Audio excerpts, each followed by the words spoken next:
지난 시간에 경계해야 할 동역자들에 대한 당부가 있었죠. 근데 이제 비록 경계해야 할 동역자지만 그리스도 안에서 변화받아 다시 함께 땅끝까지 이르러 가야 할, 전도해야 할 동역자들이기 때문에 사도 바울이 그들의 이름을 기록하지 않았다. 그런 말씀을 드렸습니다. 그들의 명예와 그들의 전도자로서의 그동안의 수고, 이런 거를 끝까지 인정해주고, 비록 실수하고 넘어지고 했지만은 그들에게 끝까지 기회를 주고 싶었던 거지요. 자, 오늘 본문에서는 이제 그렇게 경계해야 할 동역자를 간단하게 이제 마치고 그들을 위해 기도하면서 마지막으로 바울 사역에 있어서 특별한 의미를 지닌 동역자들의 이름을 이제 마지막으로 언급합니다. 그러면서 로마서를 마무리하게 되지요. 자, 그들이 누군가? 첫 번째, 디모데를 비롯하여 당시 바울과 함께 있었던 동역자들입니다. 21절에 보니까 나의 동역자 디모데와 나의 친척 누기오와 야손과 소시바더가 너희에게 문안하느니라. 사도 바울이 있었던 그 로마서를 기록한 그 현장, 그 순간 바로 여기 사도 바울과 함께 주님의 일을 하고 있는 사람들, 지금 이 순간 나와 동고동락하는 사람들, 여러분, 그들이 제일 중요합니다. 여러분, 늙으신 부모님께요, 자식이 아무리 많아도 여러분 구남매에 있는 권사님이 그러는데 자기랑 제일 가까이서 내 수발 드는 자식이 제일이래요. 제일 교육도 못 시키고 준 것도 없는데 많은 재산 물려준 저 자식들은 멀리 도망가 버리고, 여러분 옆에서 잔소리 다 들어주면서 옆에 있는 자식이 제일이에요. 마찬가지예요. 교회 일도. 남의 교회 훌륭한 목사가 무슨 소용이 있습니까, 여러분? 좀 모자라도 우리 교회 목사가 제일이에요. 못 깨달아서 그렇지. 여러분, 다른 교회 장로, 권사 부러워하지 마세요. 우리와 함께 우리 교회를 섬기는 우리 교회 장로, 권사, 집사가 제일이에요.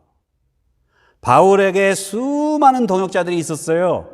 그런데 지금 바로 내 옆에서 로마서를 기록하고 있는 바로 이 현장에 함께 있는 그 동역자들의 이름을 지금 기록하고 있는 거예요. 우선 디모데, 바울이 아들처럼 여겼죠? 소아시아, 터키의 루스드라에서 만난 후에 줄곧 바울을 따라다니면서 사역을 도왔는데, 디모데가 예수님을 믿게 된 거, 따르게 된 거, 그리고 성경을 가르친 거, 디모데가 목회자가 될 수 있도록 양육한 거, 이게 다 바울이에요. 그런데 바울이 디모데를 뭐라고 그래요? 나의 동역자. 여러분, 이게 상당히 당시에 나도 예수님의 부름을 받았고 너도 예수님의 부름을 받았어요. 우리 교인들 마찬가지예요. 동등한 거예요, 그리스도 안에서. 그래서 서로를 존중하고 존경하는 마음으로 그렇게 대합니다. 여기에 깊은 뜻이 있어요. 교회에서는 나이, 지역, 학력, 빈부, 이거 다 소용없어요. 서로를 그 어떤 조건에서도 대등하게 서로 여기며 존중해야 됩니다. 제가 여기서 이제 우리 교회 자랑을 팔불출이 돼가지고 좀 한다면, 저는요, 우리 교회에 30대 중반의 장로로 안수받으신 분이 계시다는 거를 제가 팔불출되기 싫어서 자랑을 안 하지만은 이걸 제가 엄청 기쁘고 자랑스럽게 생각합니다. 여러분, 이게 보통 일이 아니에요. 나이 이런 거를 따지는 이 한국 교회에서, 한인 교회에서 어떤 교회는 뭐 50 안 되면은 뭐 장로도 안 한다고 그러면서요. 안 준다면서요. 말도 안 되는 얘기입니다. 그럼 목사 전도사는 왜 시켜? 20대. 왜 장로만 그렇게 나이가 많아야 돼요?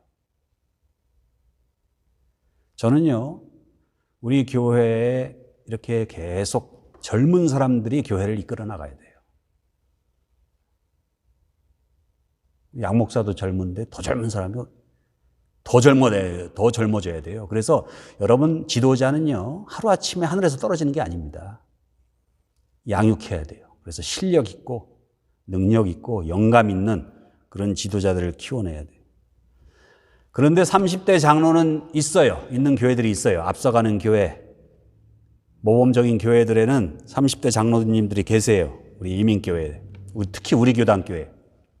그런데 우리 교회를 못 쫓아오는 게 있어요.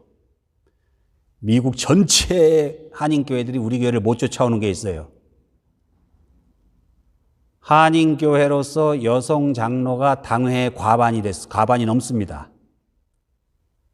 올해부터 우리 교회가. 여러분들은 그런 걸 대수롭지 않게 생각할 수 있어요. 그러나 여러분, 스태티스티컬 리포트라고 그래가지고 해마다 이제 교회 상황을 장로 숫자, 집사 숫자, 교인들 숫자, 나이, 여성, 남성의 비율 이런 걸 다 보고를 합니다. 그게 우리 미국 장로 교회의 역사에 300년이 넘는 역사에 다 기록이 돼요. 우리 한인교회로서는 여성 장로가 과반이 넘는 건 우리 교회밖에 없습니다. 이게요, 우리 한인교회 이민사에만 기록될 게 아니에요. 이게 전 세계의 교회사에 남을 위대한 기록입니다. 우리가 진짜 잘 몰라서 그렇지. 그 다음에 언급하는 사람들이 친척들이에요. 사도 바울은요, 가족이라고 친족이라고 더 우대하거나 특혜를 주거나 하지 않았습니다. 될 수 있으면 그래서 언급을 하지 않으려고 해요. 아주 간단하게 언급합니다. 친척이라고 차별할 수는 없잖아요. 사도 바울의 친척이라고 그들을 이름도 기록하지 않고 차별하면 그게 차별이 되잖아요. 친척이기 이전에 하나님의 일을 하는 동역자로 본 거예요. 그래서 객관적으로 기록을 합니다. 누기요? 안디옥 교회에 머물고 있을 때 사도 바울을 뒷바라지하던, 성경 공부할 수 있도록 영성 훈련할 수 있도록 뒷바라지를 했던 친척이지요. 누기요? 야손. 사도 바울이 이제 전도를 막 시작하니까 혈기가 왕성해요. 그러니까 매 맞을 일이 많아요. 대신 매를 맞아준 사람이에요. 야손. 더디오. 로마서를 기록한 사람이죠. 사도 바울을 위해서 대필한 사람이죠. 그런데 이상해요. 이 점에서. 바울이 글을 모르는 것도 아니요, 글솜씨가 없는 것도 아닌데 지금 대필하고 있어요. 여러분 궁금하지 않으세요? 왜 대필자가 있어야 했을까? 바울 때문에는 뭐 한참 활동할 나이인데 저쯤 된 거예요. 저쯤. 근데요, 그 당시로서는 남자로서는요 50대까지 살아남기도 어려워요. 그 당시에는 50대 아주 노인입니다. 제가 40대까지만 해도 하루에 3시간씩 공부를 했어요. 그래도 눈이 안 아팠어요. 근데 50대에 들어오니까 노안이 와가지고 이 책을 오래 못 봅니다. 집중력이 떨어져가지고. 여러분 다 경험했잖아요.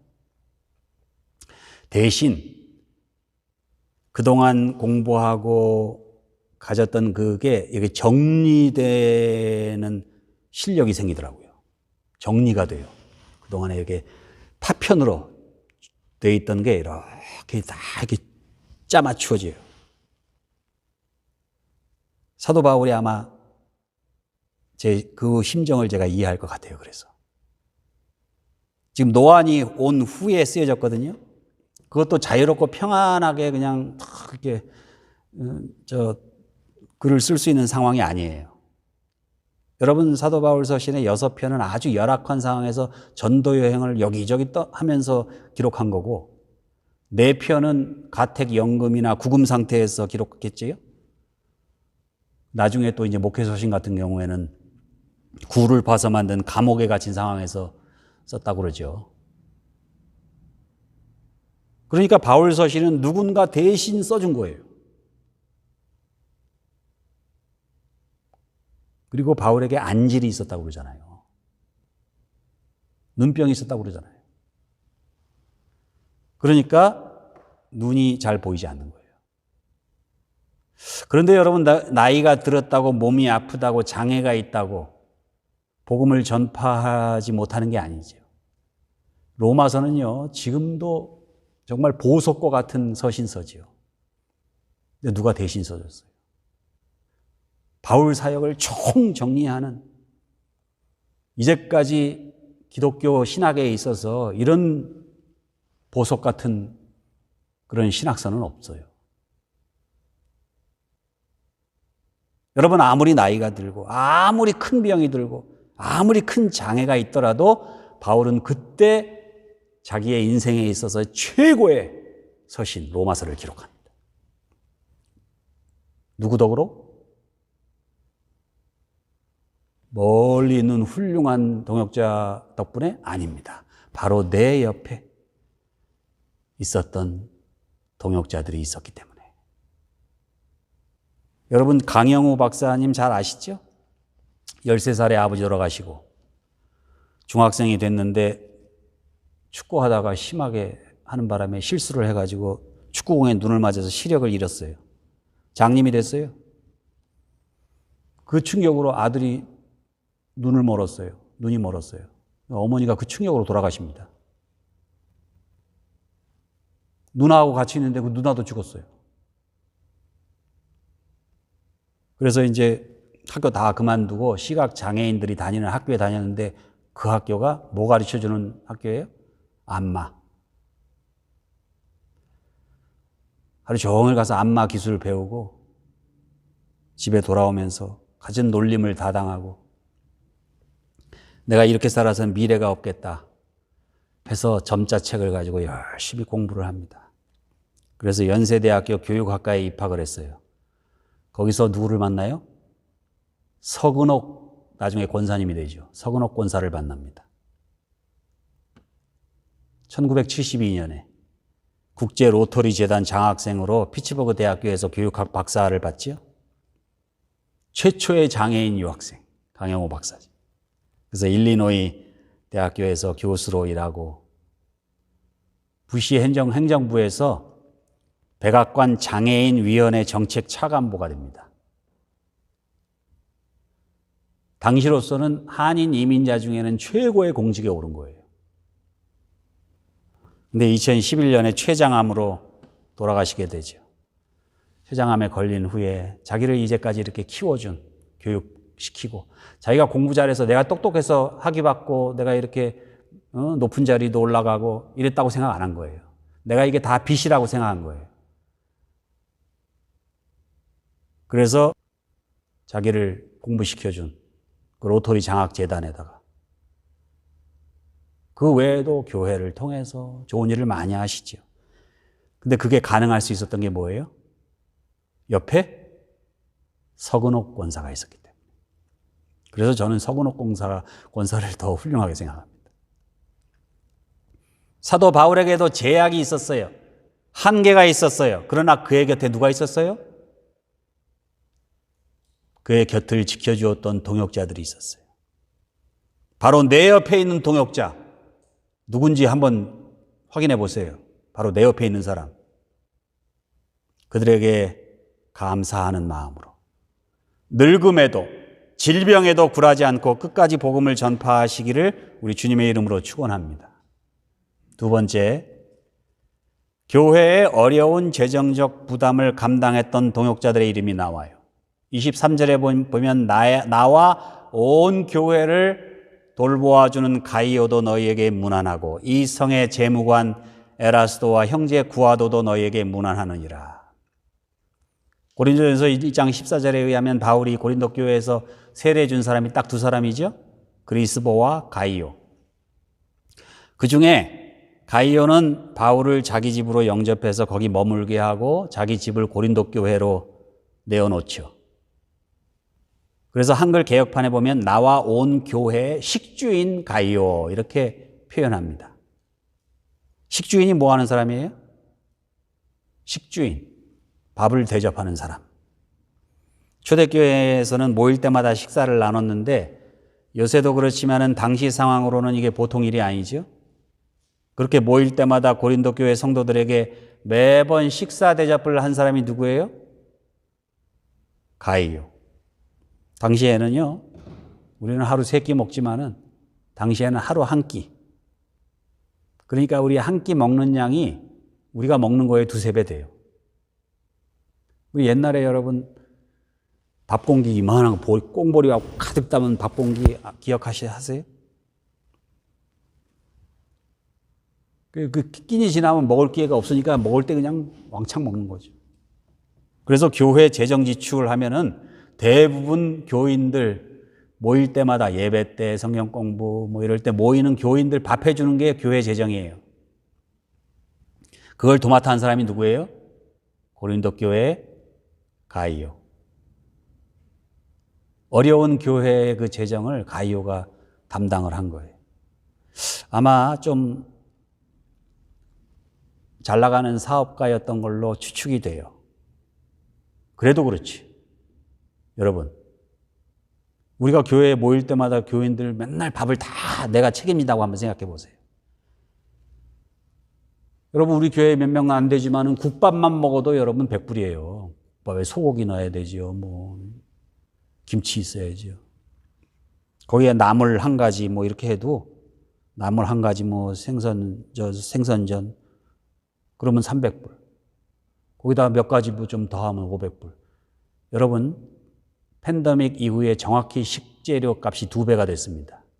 지금 우리가 그렇게 하려면은 2배 비용이 들어요. 여러분, 고기를 일주일에 20-30파운드씩 사는 사람이 요새 없잖아요. 요새에도 없잖아요. 당시를 생각해 보세요. 옛날에. 그 귀하던 시절에. 그러니 당연히 고린도 시의 재무를 맡고 있는 재무장관 에라스도, 그에게 동생이 있는데 구아도, 다 친구예요. 사업하는 사람들끼리 다 친구. 그러니까 그들도 다 전도했어요. 그래서 교회로 다 데리고 왔어. 그들이 함께, 다 잘 나가는 사람이에요. 잘 나가는 사람들. 그 지역에서. 그러니까 교회에서 좀 헌금 좀 많이 하고 사업, 잘 나가는 사업하고 있는 분들이라고 생각하시면 돼요. 바울은 교회가 돈 많은 사람들에 의해서 좌지우지 되는 것을 원치 않았기 때문에 교회에서 빈부를 따지지 않고 그렇게 하는 걸 철저히 경계했습니다. 그런데 재정적으로 현실적으로 교회를 그렇게 지탱하고 운영하는데 큰 힘이 되었던 가이오, 에라스도, 구아도의 이름을 지금 기록하고 있는 거예요. 여러분, 부자라고 해서 헌금을 많이 하는 거 절대 아닙니다. 가난하다고 해서 또 헌금을 적게 하는 것도 아니에요. 중요한 건 부하든 가난하든 마음이 있어야 헌금할 수 있다는 거예요. 예수님에 대한 사랑, 교회에 대한 사랑이 없잖아요? 그러면 절대 헌금을 할 수가 없습니다. 기꺼이 성도들을 위해, 주님의 교회를 위해 재정적인 부담을 마다하지 않았던 가이오, 에라스도, 구아도의 이름을 바울은 기록하지 않을 수가 없었던 거예요.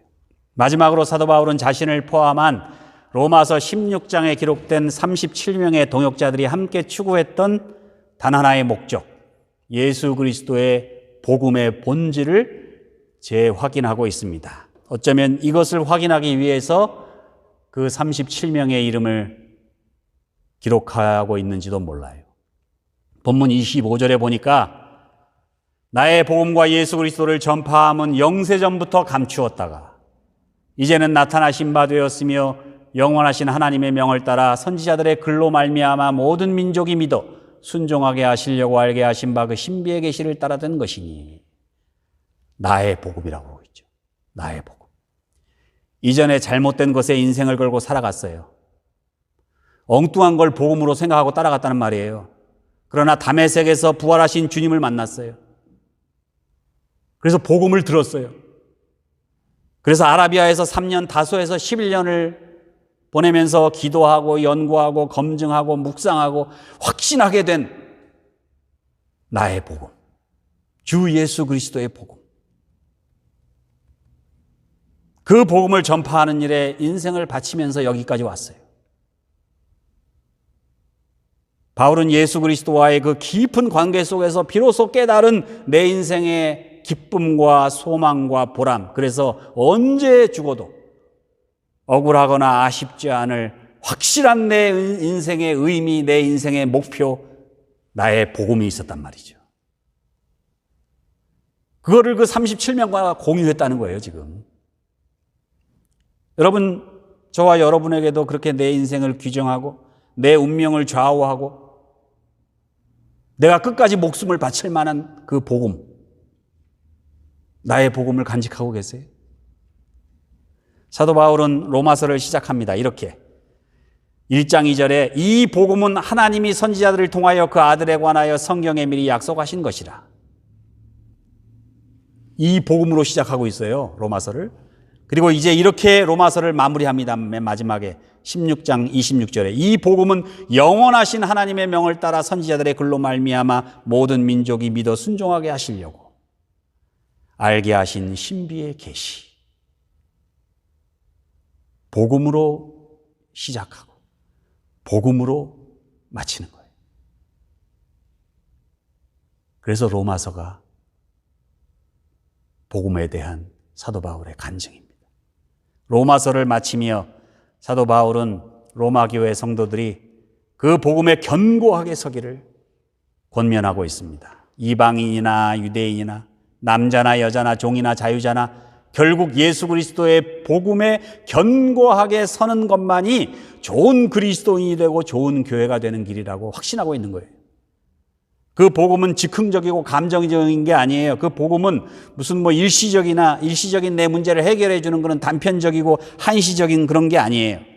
그 복음은 창세전부터 계획되고 구약의 수많은 선지자들의 예언을 통해서 예언되고 예수 그리스도를 통해서 역사적으로 입증되고 실현되고 그리고 수많은 믿음의 선진들에 의해서 그들의 삶과 간증과 순교를 통해서 증명된 하나님의 섭리, 하나님의 능력, 하나님의 사랑. 이 복음에 나타난 하나님의 지혜와 그리스도의 영광을 바울은 이렇게 선언합니다. 이 복음으로 너희를 능히 견고하게 하실 지혜로우신 하나님께 예수 그리스도로 말미암아 영광이 세세토록 있을지어다. 아멘. 디모데, 누기요, 야손, 소시바더, 더디오처럼 복음이 전파되는 그곳에 계실 수 있기를 바랍니다. 가이오, 에라스도, 구아도처럼 교회의 어려운 재정에 않고 하나님과 예수 그리스도께 영광을 돌리며 살아가는 우리 모두가 되시기를 우리 주님의 이름으로 축원합니다.